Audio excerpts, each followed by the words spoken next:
Prophète Crasso Joël est maréchal de la brigade anti-sorcier. Avec lui, amis téléspectateurs, nous parlerons de ses activités et de la sortie d'un album. Bonjour Prophète. Bonjour, comment vous allez, Chalot? Très bien, ça va très bien. Merci de nous rejoindre ce matin. Alors parlons pour la première étape de vos activités. Merci, je suis le maréchal de la brigade anti-sorcier, une brigade que nous avons mise sur pied. C'est la seule brigade ici au monde qui lutte contre la délinquance et les crimes spirituels. Nous avons un centre de prière basé à Zaroko. À Zaroko, c'est dans la sous-préfecture de Iré, dans la région de l'Oye-du-Bois, dans le département de Divo. C'est-à-dire, si vous voulez avoir accès à Zaroko, vous descendez à Divo. Vous avez un quartier qu'on appelle Konakro. Vous prenez un véhicule, vous rendez à Iré. Vous demandez la gare de Zaroko. Vous rendez carrément à Zaroko. C'est un endroit où nous délivrons tous ceux qui ont le problème de la sorcellerie. Parce que c'est le mal de l'Afrique.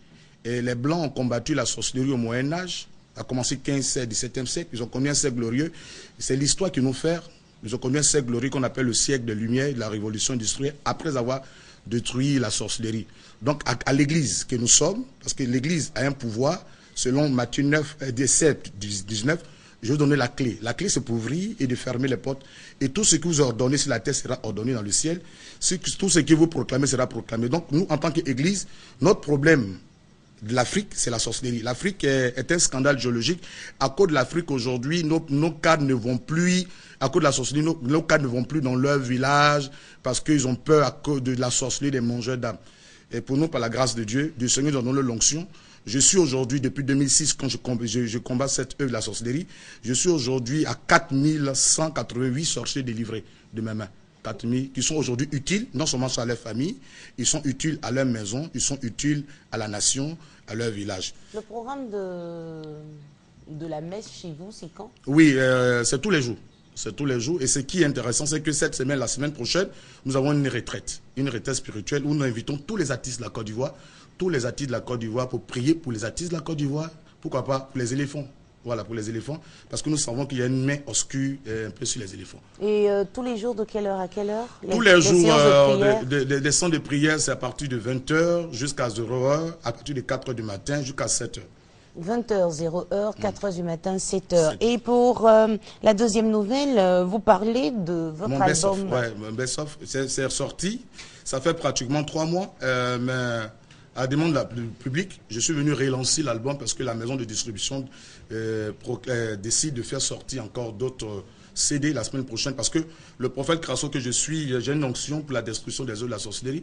Nous avons remarqué que nos CD, lorsque ces CD-là sont joués dans les maisons, même à Londres, partout dans le monde entier, quand quelqu'un a un problème de la sorcellerie, cette personne commence déjà à avoir des impacts, c'est-à-dire des influences sur cette personne. Parce que la louange, nous avons vu que le grand sorcier dans la Bible, déjà c'était Saül. Saül qui avait l'esprit de la sorcellerie à cause de la jalousie, il en voulait la vie de David. Et quand David jouait la harpe, ça avait l'impact sur sa vie. Donc pour nous, il fallait vraiment faire une représentation à partir de la louange. Donc j'ai fait sortir un best-of. Voilà, un best-of, c'est-à-dire que le nez pour vaincre et l'accomplissement. La musique qui détruit les œuvres de la sorcellerie. Voilà. Et c'est disponible partout? C'est partout dans les bacs à cassette, partout. Et c'est sorti à Musique Plus, bien précisé. C'est disponible partout dans les bacs à cassette. Vous demandez le CD du best-of du prophète Joël Crasso et sorti à Musique Plus. Quel est le numéro de téléphone qu'il nous faut composer pour Voilà, c'est rejoindre? tellement simple, c'est le 07. Vous composez le 07 92 99 11. Et le 06 03 31 11. On va reprendre encore une fois, s'il vous plaît. 07 92 99 11 06 03 31 11.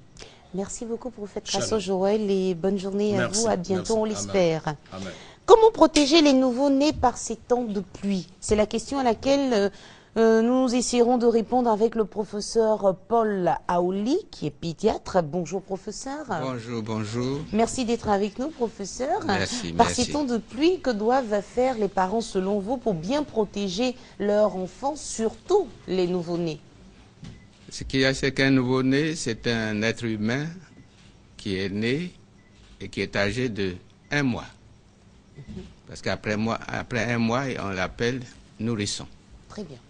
Ce qu'il y a, c'est qu'il était dans l'eau et maintenant il est sorti dans l'air et au soleil. Quand il était dans l'eau, le fond de ses narines était protégé par un rideau. Et quand on parle d'eau, On veut dire qu'il était dans le ventre de sa maman. Dans le ventre de sa maman. D'accord. Donc, c'était protégé par un rideau. Et quand il sort, qu'il éternue, le rideau saute. Et l'espace d'insertion sécrète beaucoup de liquide. De sorte que ce liquide va en arrière. Ça ne coule pas devant. Et c'est pour cela que quand il tète, vous entendez croc, croc, croc, croc, croc, croc, croc. Exactement. Deuxièmement, il éternue beaucoup. Oui. Voilà. Ce qu'il y a, c'est que, étant dans l'eau, et maintenant il est venu à l'air, il ne maîtrise pas la température ici. Et à partir de ce moment-là, s'il n'est pas bien protégé, s'il fait froid, sa température baisse.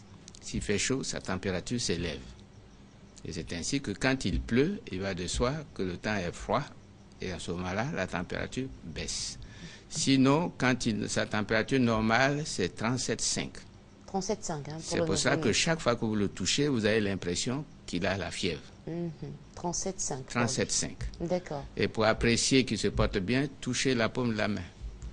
Quand la paume de la main est tiède, le bébé se porte bien. Il va bien. Il va bien. D'accord. Et donc, par ces temps de pluie, comment on doit protéger le bébé? Par ces temps de pluie, évidemment, il faut véritablement bien le couvrir. Bien le couvrir. On peut lui mettre un petit chapeau. Il risque pas de prendre trop chaud parce que souvent on voit des femmes qui couvrent tellement leur enfant, on a l'impression que l'enfant est tout fort. Mais comme il ne sait pas contrôler sa température et qu'il pleut, l'extérieur agit dessus. D'accord. Et c'est pour cela. Mais quand l'extérieur n'agit pas dessus, il faut les libérer parce qu'il transpire plus que nous. Il transpire plus que nous.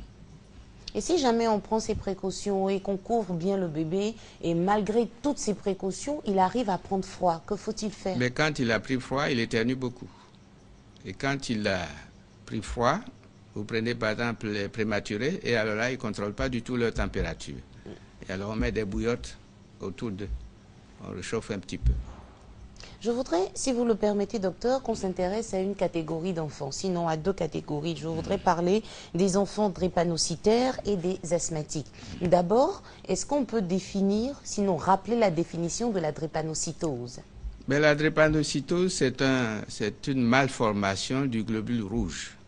Le globule rouge dans notre organisme transporte l'oxygène et c'est lui qui reçoit le fer. Tout ce que nous mangeons, s'il y a du fer dedans, et quand il n'y a pas de fer, il est anémié. Vous voyez? Donc, ce qui est dommage, c'est que le globule rouge subit une malformation. Et normalement, le globule rouge, une fois que c'est créé par l'organisme, sa vie est de 120 jours. Au bout de 120 jours, il disparaît. Mais quand il a la malformation de la drépanocytose, c'est raccourci. Moins de 120 jours, 60 jours. Deuxièmement, quand le globule rouge est mal formé, s'il y a le froid, n'est-ce pas? À partir de ce moment-là, le globule rouge souffre et devient comme un arc de cercle. Okay. On dit comme une fossile. Et fossile en grec, c'est drépanocytose. Vous voyez? Et une fois que c'est devenu arc de cercle, ça crée embouteillage dans la circulation. Et une fois que c'est embouteillage, si c'est au niveau du bras, on a mal au bras comme si le bras est cassé. D'accord. Si c'est au niveau du ventre, on a mal au ventre. Vous voyez? Mais il y a certaines personnes qui ont mal partout en même temps. Hein? Non, mais ça, ici, quand ils sont drépanocytaires, c'est l'embouteillage qui crée. À certains points. Oui, à certains points. Exactement comme s'il vient de casser son bras. Ces différents points-là ne vont pas faire mal en même temps, aux pieds et aux mains. Où il y a l'embouteillage, comme à Abidjan, où il y a l'embouteillage, c'est ce coin. Où il y a le bouchon, et voilà, c'est là-bas qu'on a très mal. Voilà. Et alors, à partir de ce moment-là, c'est une maladie également qui est héréditaire.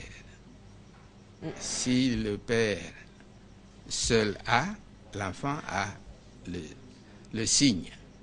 On va marquer une pause qui se veut publicitaire. On revient juste après. Ceci, amis téléspectateurs.